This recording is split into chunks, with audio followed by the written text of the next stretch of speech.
大家好，今天回来谈一谈我这款车啊。我这款车买了也将近有大概4个月了，买了这款全新的，当时我买的是全新的马自达 CX-50四驱这款车啊。当时买这款车呢，现在用了4个多月，开了不到3000英里，感觉没有什么太大的问题，也是正常开吧。车该洗了，最近有一段时间没有洗车了，但是还可以。美国这边也不是特别的脏啊，就是佛罗里达这边啊有这个好多这种虫子，因为佛罗里达一年四季都是夏天嘛，冷的时候也就十来度吧。因为开车会经常撞死很多这种虫子啊。先谈一谈这个车，现在这个美国汽车市场啊，确实太疯狂了，车价是非常的高啊。现在看一看那个内饰，知道为什么我买这款车吗？这款车就是它四驱，首先四驱啊，底盘非常的高，然后呢，6档的这个自动变速，不是那种 CVT， 不是叫什么这个无级变速啊，无级变速坏了的话修啊，修是非常的贵的，基本上是不会修的。CVT 那种变速箱啊，大家看啊，这是自动挡和这个 CVT 无级变速还是有很大差别的。CVT 呢是模拟，它没有档位的，虽然它的优点是省油，但是呢，它如果坏了的话，因为它的构造要比这种自动挡要很复杂，所以呢，基本上没人爱修，修的话也是非常贵，直接就换一个变速箱也是非常贵的，所以后期保养大家要考虑。还有一个最重要的，看到了吗？实体按键，全是实体按键，看到了吗？空调实体按键，那个什么这个电扇实体按键啊，座椅加热实体按键，空调实体按键，然后这些选项全都是实体按键，触摸屏也可以选择，也可以触摸。当然了，它很多都是实体按键，这个在当今的这个汽车市场里面是非常的难得一见的，因为现在大多数全都是在用触摸屏，全都是触摸屏。我不太喜欢触摸屏，因为触摸屏很容易发生事故，是吧？很容易发生事故，尤其是你来看车的时候，不是这个开车的时候，然后这个摸呀什么的，很容易出交通事故。现在很多的这个，我听说欧洲那边有法律出来说要强制汽车必须有实体按键，对这个，因为实体按键呢更快啊，更那个方便，然后呢不容易出这种交通事故，所以呢，也是我选这款车吧一个几点。当然了，这个当时呢还有一个选择就是吉普牧马人，因为这款车全都下来的话，4万美金，将近4万美金了。下来的话，基本上跟牧马人是一个价位。当时本来想选牧马人，后来因为这个车吧，主要还是我用来代步用的。牧马人呢，稍后我可能会买作为第2辆车，但是这个车呢，需要一个可靠的，这个代步的，然后这么一种汽车，也兼顾了这种一定越野性能，所以选择这款车。好，所以我们谈回这个美国汽车这事儿。现在美国汽车这市场啊，也进入一个焦灼的状态。汽车市场不是特别的好，因为汽车太贵了。现在汽车卖的非常的贵。拜登呢，政府呢，他们又在推动这个整个这个电动汽车强制所有美国要换成电动汽车。这个呢，不是一个特别现实的一个事情，因为什么呢？首先，如果换成电动汽车，全部美国换成电动汽车，它需要很多这个充电桩。如果美国安装所有这些充电桩，那么美国将会破产。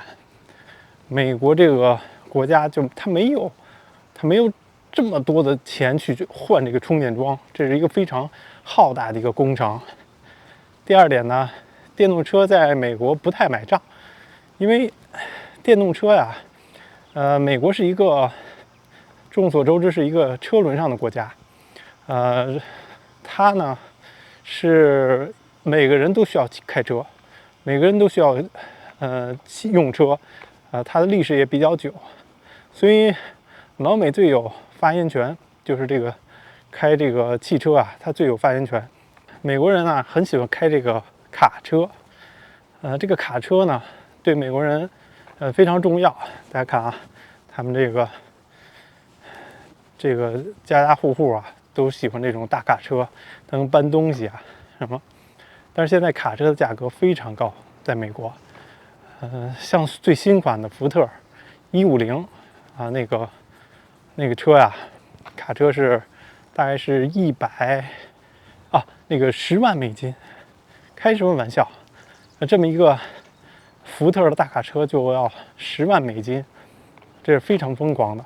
因为很多老美他有自己的生意，他也需要拉货呀什么的，他需要靠这个这种卡车来帮他拉活干活，这是对这个小企业一个非常大的一个打击。当提到这个电动汽车啊，大家可能都觉得电动汽车的弊端就是充电慢，还有呢就是它的电池更换费用比较贵。但实际上呢，这些都是一个大家非常熟悉的一些缺点。但是呢，电动汽车呢，它还有一些非常隐藏的一些弊端。那我今天跟大家说一说它这个弊端啊。首先呢，就是电动汽车啊，它的轮胎损耗率是普通这个油车的大概是要多损耗30%左右，就它的这个轮胎的这个损耗率。也就是说，翻译过来是什么呢？就是说你需要更频繁的换你的轮胎，所以轮胎厂商非常喜欢电动汽车，因为它能让它的轮胎磨损率加快，让他们就可以卖更多的轮胎，这是一点。为什么它的轮胎损耗率非常高呢？因为这个电动汽车它的这个重量普遍要比普通的这个燃油汽车要高。首先我跟大家来说几点啊。首先来看看啊，就我那款马自达 CX-50 4驱版的，它的重量是多少？它的重量是1680公斤。这个对于我那款车一个紧凑型的这个四驱 SUV， 大概是1680公斤。那么咱看看电动车，特斯拉 Model Y 呢，跟我那个等级差不多。它呢 Model Y 它是2000公斤，这个车是2000公斤，2000公斤呢是足足比我那个重了300多公斤。然后特斯拉里边最轻的就是特斯拉的 Model 3呢，它的后驱版是最轻的，也是特斯拉整个系列里边最轻的。那么 Model 3后驱它的重量是多少？是1764公斤，依然是比我那款马自达 CX-50 4驱的是要重的。然后是比亚迪的汉，咱看一下，汉是一款轿车呢，它的这个重量是2100公斤，2100公斤也是非常重的。所以电动汽车它的普遍的重量都比传统型的汽油汽车要重不少。主要是因为它的电池呢是占据了很大的重量，因为它要续航，它续航越久，那么它的需要的电池就越大越多，所以导致了这个电动汽车重量是相当的重。还有一点，老美不太喜欢电动汽车的原因呢，就是第一，它这个充电桩，它的公共充电桩不是特别的多，这是之前提到一点。那么买电动汽车，大多数家里是第2辆车或者第3辆车买着玩的，那么可以自己在家里充电。还有一点呢，就是老美用车非常的频繁，像他们开个10万英里，开个2、3年10万英里以上，非常普遍的，所以他们用车用的非常频繁。那么电动车显然需要不停的充电，而且充电速度非常的慢，导致老美不太喜欢电动汽车。所以电动汽车在美国现在遇到了非常大的瓶颈。还有一点呢，就是电动汽车智能化。老美认为电动汽车呢会监控他们的驾驶习惯，然后呢把这些数据传输到这个保险公司啊这些他们的手里，他们就保险的金额就会更高。当然，现在你在美国买电动汽车，它保险依然也是很高的。所以整体来说，现在老美是一直都在抵制电动汽车。电动汽车在美国发展不是特别的好。这有一家好像房子上要卖呢，把这个车库打开了。现在美国新车呢，4S 店进了一大批新车，全堆在那儿。你看好多 4S 店，包括二手的那个汽车店，什么 CarMax， 前面堆了好多的车，但是呢，就是没人买。哎呀，真也是堆积如山。